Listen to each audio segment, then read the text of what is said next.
매일의 품격, 김성환의 시사야에서 챙겨가세요. 하루를 마무리하는 시간 꺼내보는 당신의 지식 창고, KBS 1라디오 김성환의 시사야.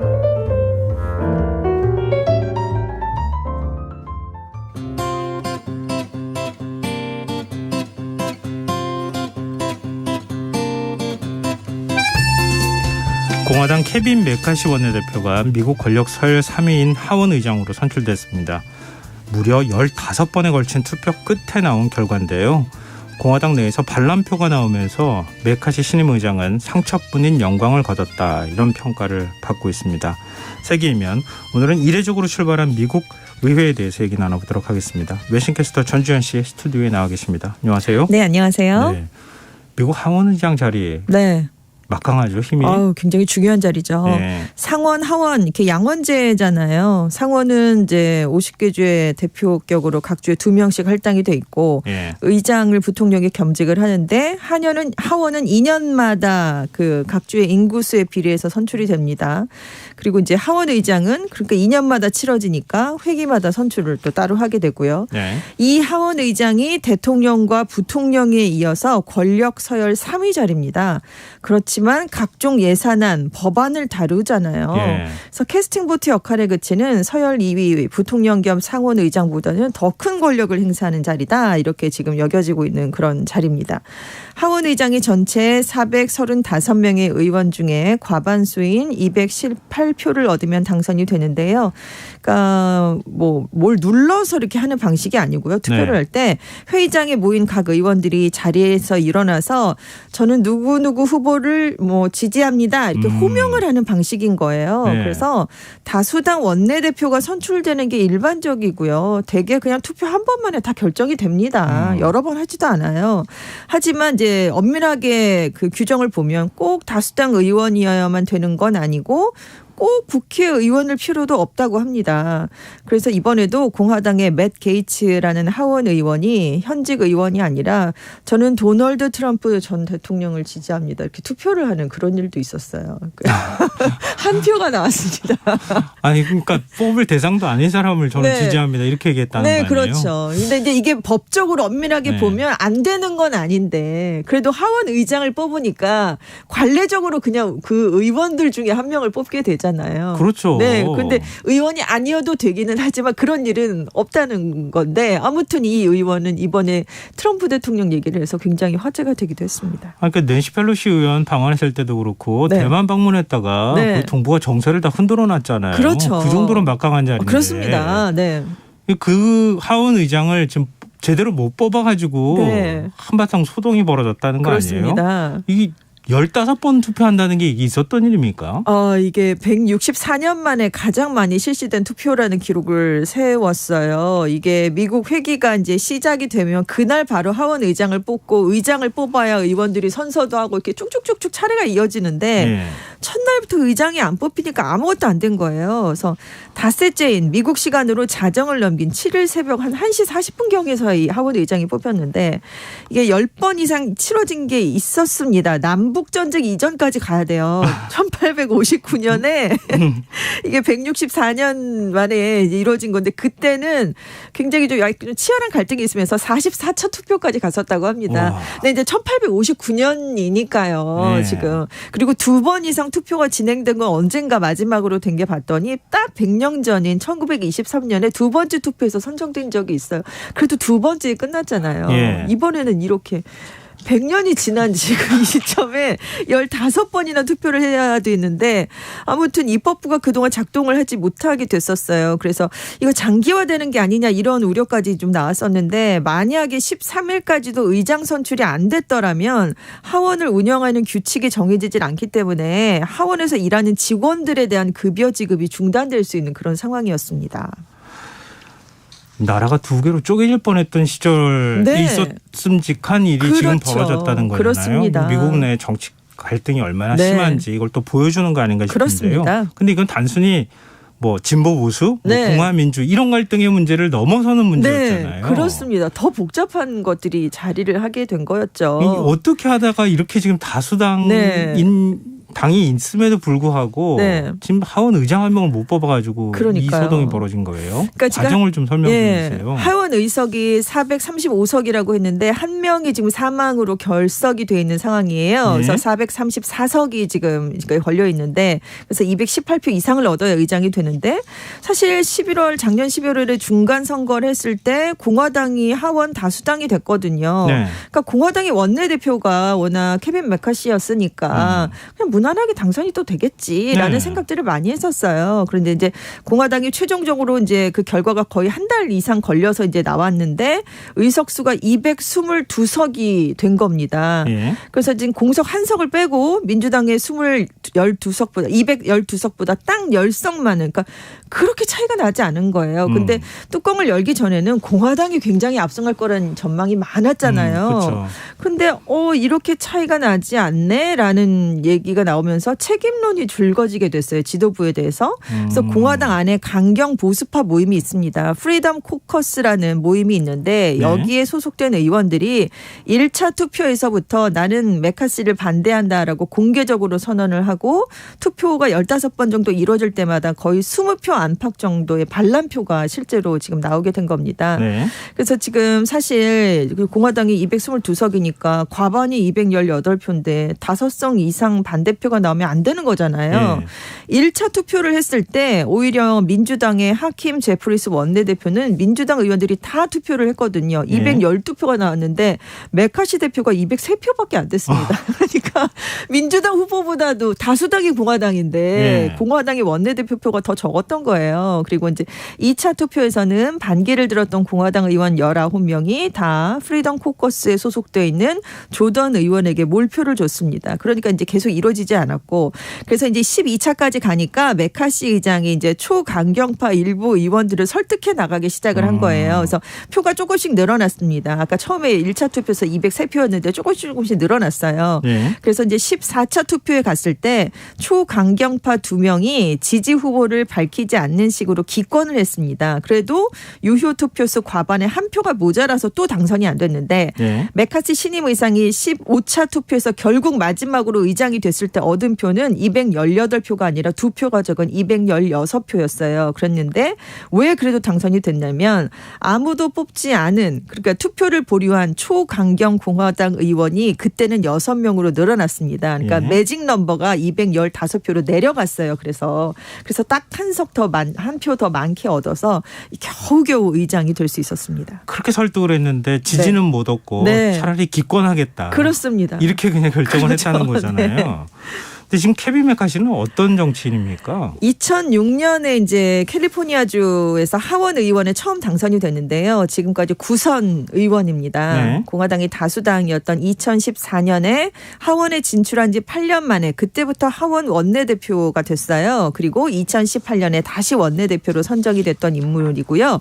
대표적인 친 트럼프 인사기도 합니다. 그래서 전통적인 공화당원들이 사실 트럼프 전 대통령이 2016년 대선 후보로 나왔을 때 안 좋아했거든요. 그랬는데 그때부터 적극적으로 트럼프 전 대통령을 지지했던 인물이고요. 이제 탄핵 국면이 또 있었잖아요. 탄핵을 막기 위해서 공화당 내에서 이탈표가 나오는 걸 막으려고 애썼던 인물이고 2020년 대선 직후에는 트럼프 전 대통령의 대선 사기 주장을 옹호하는 발언을 했었습니다. 그래서 별명이 트럼프의 호위무사다 이렇게 불린 적이 있었던 그런 인물이에요. 그런데 나중에는 이제 지지자들이 의사당에 난입을 했을 때 트럼프 전 대통령의 행동에 좀 문제가 있었다 이런 지적을 또 하기도 했었어요. 근데 이번에 이제 당내 강경파들 때문에 안 되니까 트럼프 전 대통령의 힘을 빌려서 이번에 당선이 됐다 이런 얘기가 나오는데 왜냐하면 트럼프 전 대통령이 15차 투표를 앞두고 전화로 강경파 의원들을 설득했다고 합니다. 근데 이게 주요해서 이제 투표 보류를 하게 된 거죠. 지지는 하지 않아도. 그래서 트럼프 전 대통령의 힘을 결국 얻어서 당선이 됐으니까 앞으로 이 점이 메카시 의장에게는 또 짐이 될 수 있을 것이다. 이런 전망이 나오고 있습니다.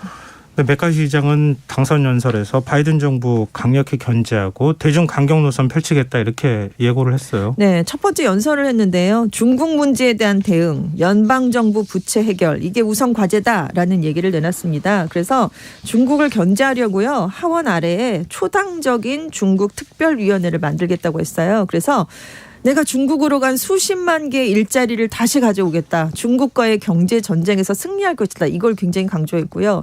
근데 이 메카시 의장이 어떤 인물이었냐면 중간 선거를 하기 전부터 내가 하원 의장이 되면 대만을 공식 방문하겠다 이렇게 얘기를 했었어요. 그래서 중국이 아주 강경한 입장을 보여왔던 인물인데 네. 역시나 첫 일성부터 중국 견제에 대한 얘기를 내놨고요. 또 바이든 행정부의 아프간 철군 문제나 남부 국경 통제 실패, 코로나19 기원 문제 등을 조사하겠다라고 얘기를 했고요. 공화당은 하원에서 앞으로 바이든 대통령의 차남이죠. 헌터 바이든이 중국하고 우크라이나에서 부당한 이득을 사업을 하면서 취했나 이걸 우리는 조사하겠다 이런 얘기를 벌써부터 내놓고 있습니다. 근데 메카시 의장도 강경파인데 네. 지금 프리덤 코커스라고 하는 강경파는 또 어떤 종류입니까? 정말 강경파예요. 네. 강경 보수 유권자들을 대변한다. 그래서 프리덤 코커스, 그러니까 프리덤이 들어갔으니까 자유를 중요시한다라는 의미를 갖고 있고요. 예. 미국의 건국 정신을 되살리겠다 이렇게 주장을 하고 있습니다.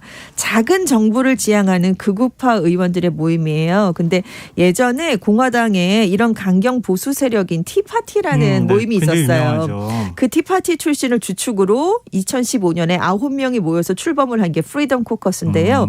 지금 54명까지 늘어났습니다. 그래서 공화당 전체 의원의 한 4분의 1 정도가 지금 이 프리덤 코커스에 소속이 돼 있으니까 네. 세력이 굉장히 많이 확장이 됐는데 지금 54명 중에 한 친트럼프 인사가 35명 정도 되는 맞네요. 것으로 파악이 되고 있어요. 예전에 어느 정도의 활약을 했었냐면 오바마 행정부의 이민 정책을 막기 위해서 연방정부의 업무 정지죠. 셧다운 위기까지 우린 불사할 수 있다. 이런 아주 강경한 투쟁을 보였고요. 이민, 낙태, 성소수자 문제에서 정말 극단적인 입장을 보이고 있는 그런 모임입니다. 그런데 민주당만 공략을 하는 건 아니고요. 오바마 행정부 시절에 하원에서 공화당을 이끌었던 존 베이너 전 하원 의장이 있어요. 네. 이 하원 의장이 2015년에 프리덤 코커스의 압박을 받아서 의장직을 사임했던 적이 있고요. 그 뒤를 이은 2018년 폴 라이언 하원 의장도 재선 출마를 포기했거든요. 지금 정계를 떠나 있잖아요. 그렇게 하는데 압력을 가하기도 한 그런 모임입니다. 지금 20명 정도가 이번에 아주 강경하게 지금 반란표를 던졌는데 그중에 18명은 2020년 대선에서 트럼프가 바이든에게 승리를 빼앗겼다라고 생각하는 선거 부정론자인 것으로 알려졌습니다.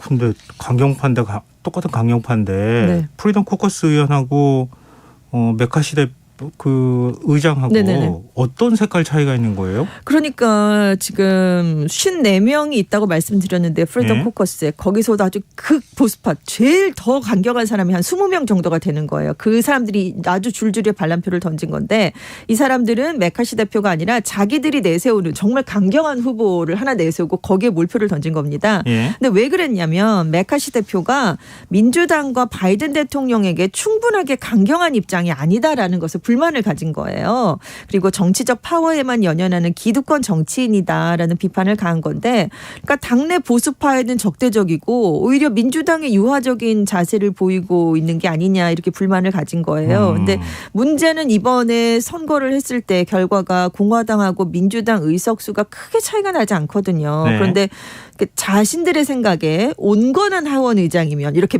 메카시처럼 민주당이 주도권을 빼앗길 수도 있다. 이걸 우려한다는 겁니다. 그리고 중간 선거가 끝나면서 사실상 차기 대선 레이스가 좀 시작된 시점이라고 볼 수도 있거든요. 네. 그런 시점인데 아주 중요한데 바이든 행정부를 보다 강력하게 견제할 수 있는 인물이 하원의 수장이 돼야 된다라고 이 강경파 한 20명은 주장을 했던 것으로 알려졌습니다. 다른 당도 필요 없다. 네. 우리 안에서 우리 마음에 들도록 네. 해야 된다. 이제 이런 얘기가 되는 건데. 네.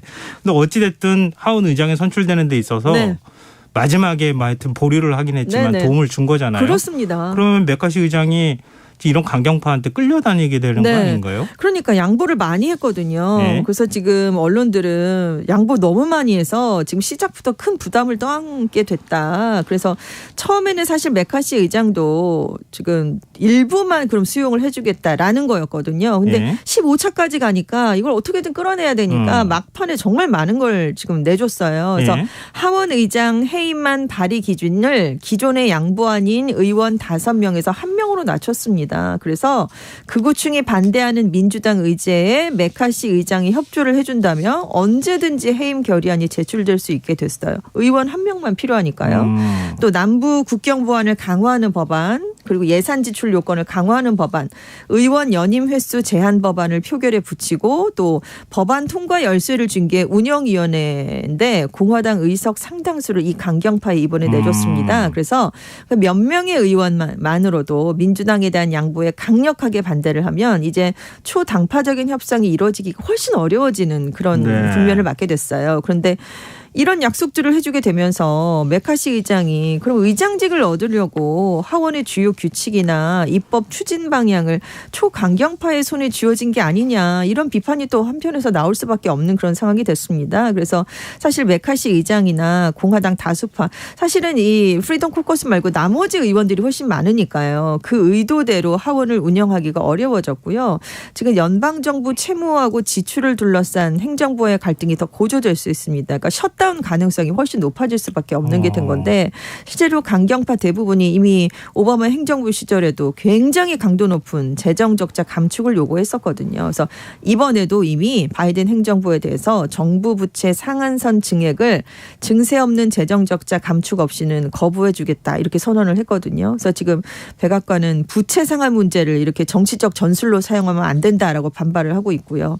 근데 문제는 미국 재무부가 2028년까지 매년 1조 달러 우리 돈으로 1260조 원 정도의 재정 적자가 불가피하다고 밝힌 상황입니다. 그래서 정부 부채 상환이 늘어나지 않으면 당장 9월쯤 되면 연방정부 셧다운이 불가피할 것이다 이런 전망이 나오고 있어요. 근데 2011년 오바마 행정부 당시에 그 글로벌 신용평가사들이 디폴트에 대한 우려 때문에 미국 신용등급을 하향 조정했습니다. 그래서 글로벌 경제가 혼란에 빠졌었거든요. 그래서 혹시 셧다운이 또 발생을 하면 이런 일이 다시 나올 수 있는 가능성도 있고요.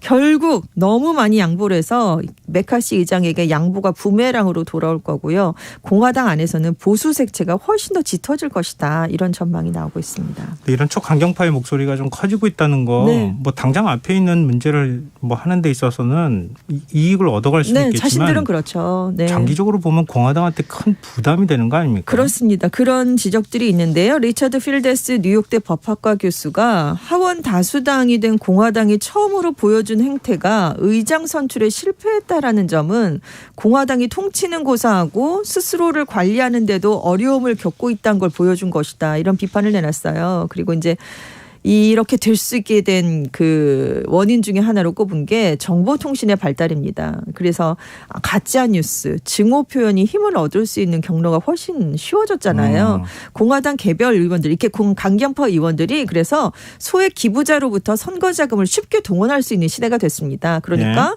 당 지도부의 눈치를 볼 일이 별로 없게 된 거예요. 뭐 처벌을 한다고 해도 두렵지도 않고 그래서 보다 이념적으로 도취된 유권자들을 위해 더 극단적으로 행동을 한다라는 설명을 지금 내놨는데요.